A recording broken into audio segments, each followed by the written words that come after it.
The war had dragged on for 3 brutal years across the Kepler frontier, and Sergeant Leon Drax had seen enough death to last several lifetimes.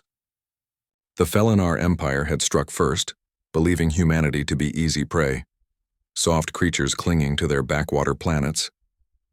They had been catastrophically wrong. Leon stood in the command tent as General Hackett gestured toward the containment pod with casual indifference. Inside, pressed against the transparent aluminum, was Solari, a Felinar warrior with sleek midnight fur, luminous amber eyes, and ears that flicked with barely contained rage. Her uniform was torn, revealing scars that spoke of countless battles. "She's yours, Drax," the general said, pouring himself a drink. "Spoils of war. You earned it after that stunt you pulled at Firebase Epsilon. Saved 200 lives. Hell, keep her as a servant. Sell her to the research division, whatever you want. Just sign here." Leon stared at the datapad, then at Solari. Her eyes met his, not with fear, but with defiance.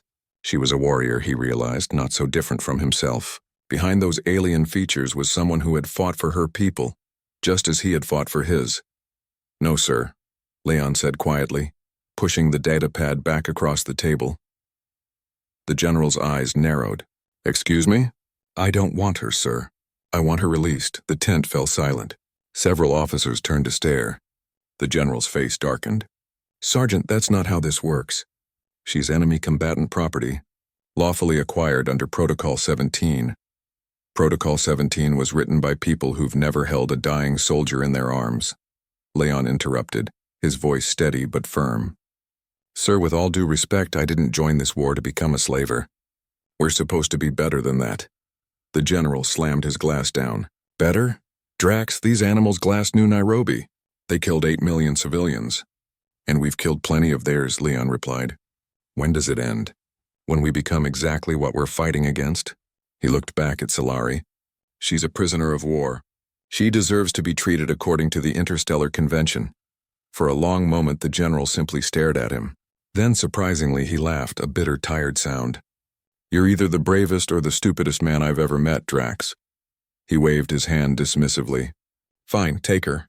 Release her for all I care. But you're responsible for the fallout. And you're transferring to logistics after this. I can't have a bleeding heart on the front lines." Leon nodded. "Understood, sir." The containment pod hissed open an hour later in a remote section of the compound. Solari emerged slowly, her clawed hands ready to strike, her tail lashing behind her. Leon stood 10 feet away, his rifle slung over his shoulder, hands raised and empty. "I'm not here to hurt you," he said in broken Felinar, the words awkward on his human tongue. Solari's ears flattened against her skull. "Those humans do not show mercy. You take what you want, destroy what you cannot use." "Some do," Leon admitted, "but not all of us." He reached slowly for his belt and tossed a data chip onto the ground between them. "That contains codes for the eastern perimeter. Guards change shifts in 30 minutes. There's a transport station 3 kilometers northeast. If you move fast, you can make it to neutral territory." She stared at the chip, then at him, suspicion burning in her eyes. "Why? I have killed your kind. I would have killed you if we had met in battle." "Maybe," Leon said, "but we didn't meet in battle. We met here, and here I have a choice." He turned to leave, then paused. "I'm tired of killing Solari. I'm tired of this war. Maybe if one person chooses mercy over vengeance, it means something. Maybe it doesn't. But I have to try.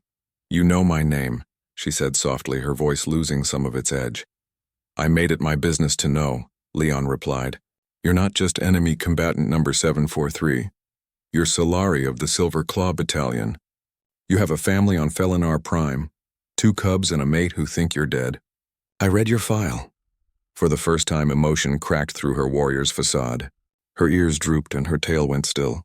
You would let me return to them? I would give you the chance to try." Solari bent down and picked up the data chip with trembling fingers. She looked at Leon for a long moment, her amber eyes searching his face for deception and finding none. "Humans are strange," she whispered. "Your kindness is, unexpected." "Most humans are good people stuck in a bad situation," Leon said. "We're not monsters.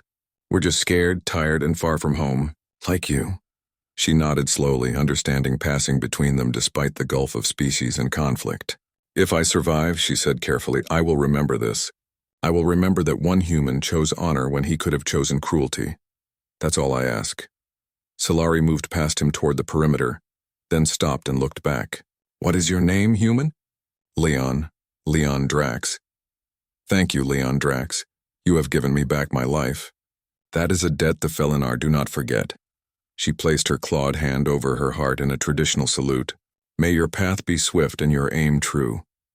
Then she was gone, disappearing into the darkness like a shadow. 3 months later, the war ended, not with a final battle, but with a treaty. Exhausted and bleeding from 1,000 wounds, both sides agreed to peace.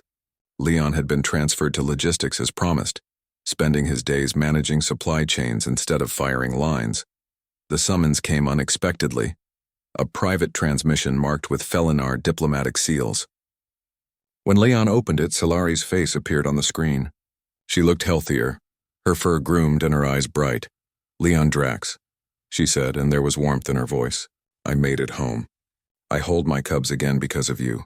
The Felinar Council has heard my testimony. You are declared Kethral, friend of the people.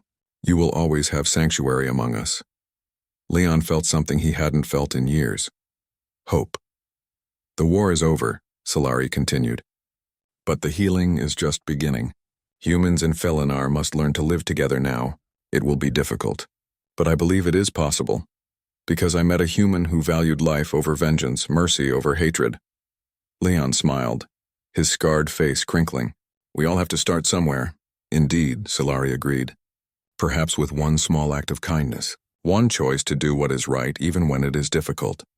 You taught me that humans are capable of great compassion. I will spend my life teaching my people the same.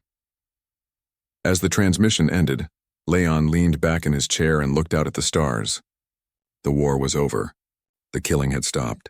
And somewhere out there, among the infinite possibilities of the cosmos, 2 species were learning that understanding could be stronger than hatred. It had started with one choice, made by one soldier. In one moment of clarity, sometimes that was enough.